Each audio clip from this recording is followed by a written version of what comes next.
gençliğimde gülerdim. Gel bakardı gözəller.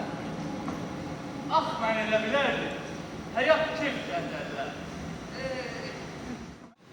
Hoca, Ha, orada kimi bastı? bir nəfər cənab. O əvvəllər qadın idi. İndi isə Allah onun ruhunu şad etsin. Nə ondan duyur, nə bundan.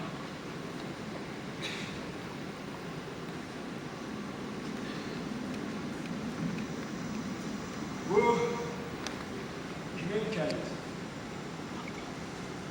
Mən o kralın tərəfləri gördüm sənə. Oy. Ha. Bunu bilin ki benim bacım. Köylerde nurlu bir melek olacak. Ama siz hamınız öz cehenneminizde olacaksınız.